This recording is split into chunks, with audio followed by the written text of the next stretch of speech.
기도하겠습니다. 하나님 감사합니다. 오늘도 주님의 귀한 말씀 가운데로 나아갑니다. 말씀을 통해 우리의 삶을 돌아보게 하시고 또 주님의 뜻 가운데로 나아가는 귀한 시간 되게 하여 주시옵소서.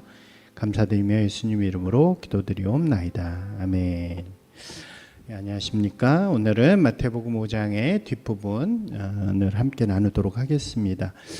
우리가 산상수훈을 시작하면서 이 산상수훈이 이제 그 시대 가운데 원래 하나님의 백성이었던 이들이 온전하게 살아가지 못하는 모습 속에서 예수님께서 진정한 하나님의 나라 또 하나님의 뜻을 이루는 모습을 알려주시는 말씀이라고 여러분들에게 이야기들을 나누었습니다. 하나님께서 원래 율법을 통해서 이스라엘을 하나님의 백성으로 살아가도록 하는 기준을 만들어 주시는 거죠. 거기에는 하나님의 뜻에 가치가 담겨져 있고 또 하나님이 원하시는 성도로서의 모습이 담겨져 있다고 할 수 있습니다. 그러니까 단순히 율법은 어떤 무엇을 해라 말아라가 아니라 그 안에 담겨져 있는 진정한 하나님의 뜻이 중요하다고 이야기할 수 있겠죠. 그러나 시간이 지나면서 그 율법은 그 무엇을 하라 마라 하는 조문만 남아져 있고 그 안에 담겨져 있는 하나님의 뜻이 좀 사라지게 되는 그런 안타까운 모습을 보여주게 됩니다. 그래서 그러한 모습들을 대표적으로 보여주는 것이 바리새인이었고 또 그들이 보여주는 모습을 율법주의, 외식주의, 형식주의라고 표현하기도 하는 이렇게 율법주의로 보여지게 되어지는 것입니다. 이들은 자신들이 율법을 잘 알고 지킨다고 말하죠. 그리고 그렇기 때문에 스스로를 아주 높이는 그런 사람들이었습니다.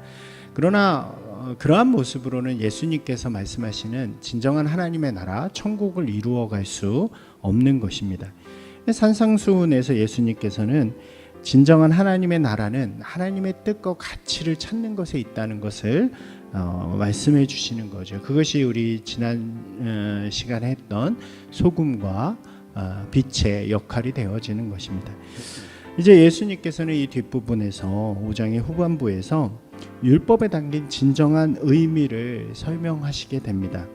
여기에는 이제 5가지 계명을 예로 들어서 그 안에서 그 계명이 가지는 진짜 의미가 무엇인가를 알려주시는 거죠. 가장 첫 번째는 살인하지 말라는 계명입니다. 이것은 십계명에도 들어가 있는 아주 중요한 계명이라고 할 수 있겠죠. 이 형식적인 신앙 속에서는 이것이 살인하지 말라 하니까 그저 살인만 하지 않으면 되는, 살인만 하지 않는다면 그 전까지는 어떤 것도 해도 문제가 되지 않는 그런 상황처럼 여겨지고 생각되어질 수 있는 거죠. 그러나 여기에 담긴 진정한 의미는 그런 의미가 아닙니다. 하나님께서 만드신 생명을 소중하게 여기고 또 서로 공동체 안에서의 관계 속에서 그 사람을 가치 있고 존중하게 여기는 그런 사람들이 되라는 것이 바로 여기에 담겨져 있는 귀한 의미라고 할 수 있는 것이죠.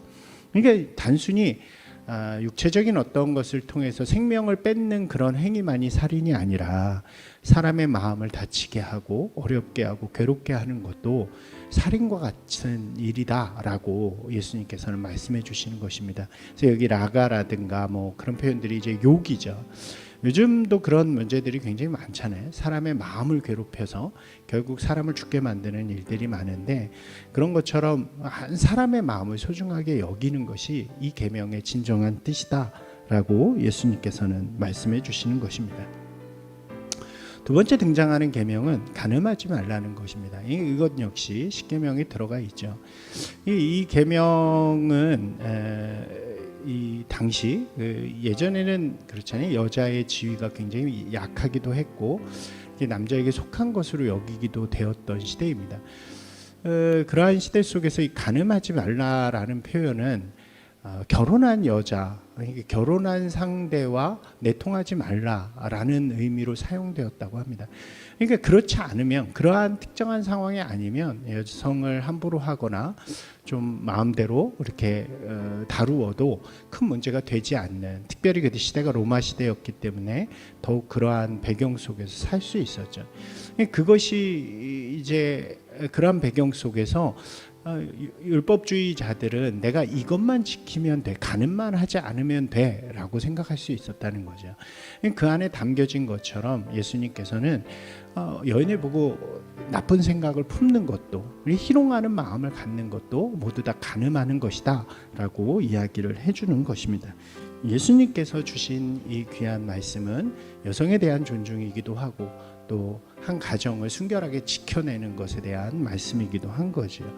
그렇기 때문에 그런 마음을 가졌다면 가늠한 것과 같고, 또 그 차라리 그렇게 하면 손과 눈을 찍어버리는 것이 오히려 나은 삶이 된다고 말씀해 주시는 것입니다. 이어지는 계명은 맹세에 관한 것입니다. 이것은 십계명은 아니지만 이제 율법 속에 거짓된 맹세를 하지 말고, 그리고 맹세를 했다면 그것을 반드시 지켜라 라고 하는 말씀이 있습니다. 그런데 이 말씀은 인간에게 굉장히 어려운 거죠.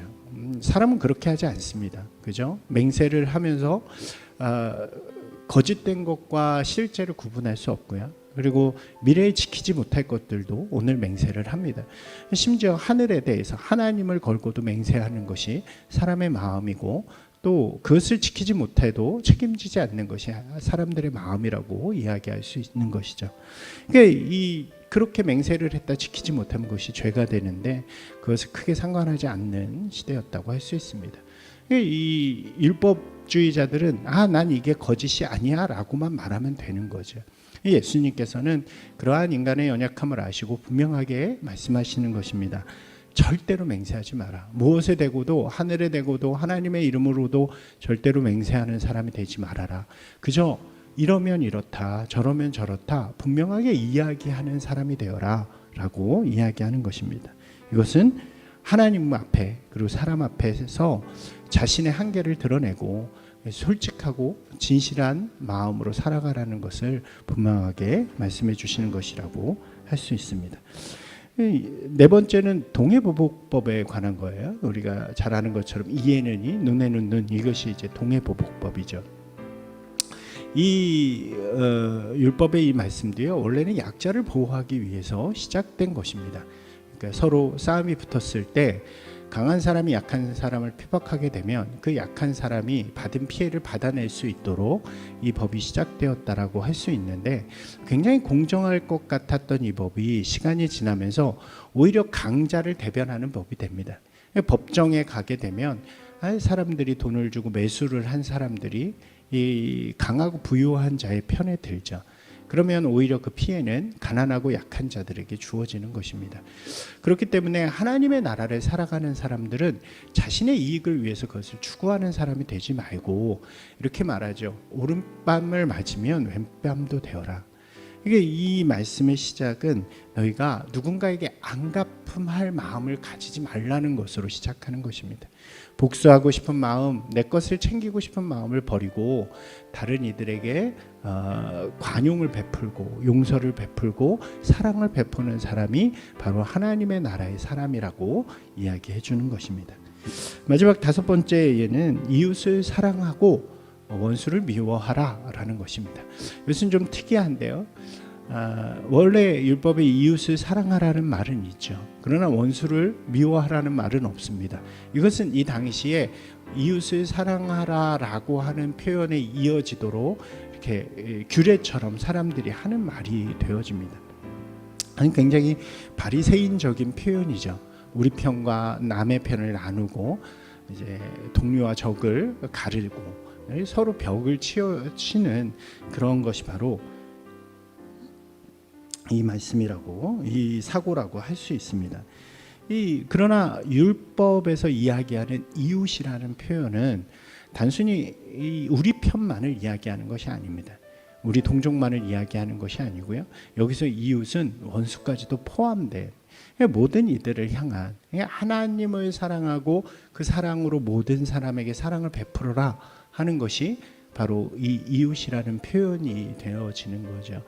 예수님께서는 이 말씀을 그대로 가져와서 이제 나와 적을 나누지 말고 우리 편과 원수를 나누지 말고 그 원수에게까지 하나님의 사랑을 전하는 사람이 되어라. 그것이 쉽지 않더라도 나와 다르고 좀 내가 배척하고 나에게 해를 준 사람일지라도 그에게 사랑을 베풀 때에 하나님의 나라가 그를 통해서 이루어진다라고 이야기하시는 것입니다. 이 5가지는 예입니다. 예. 모든 말씀 속에서 다 그 율법적인 조문을 따르는 형식적인 신앙이 아니라 그 안에 담겨져 있는 진짜 뜻, 진짜 가치가 무엇인가를 발견하고 그것을 이루는 사람이 되어질 때 우리는 그저 율법에 머물던 유대의 공동체로서가 아니라 그 위에 하나님의 나라를 세워가는 사람들이 될 수 있다라고 예수님께서는 분명하게 전하시는 것입니다. 그것이 바로 소금과 빛이 되어지는 삶이라고 할 수 있겠죠. 이 귀한 말씀이 오늘 우리에게도 잘 들려지길 원합니다. 이 말씀 속에서 하나님의 뜻과 가치를 발견하고 또 그 말씀 속에서 하나님의 마음을 전할 수 있는 우리 귀한 분들이 되시기를 주님의 이름으로 축원합니다. 오늘 말씀 속에서 어떤 주님을 만나셨는지 또 어떤 결단들을 하셨는지를 바라보면서 또 한번 말씀을 다시 읽고 우리 함께 결단의 기도로 나아가기를 소망합니다.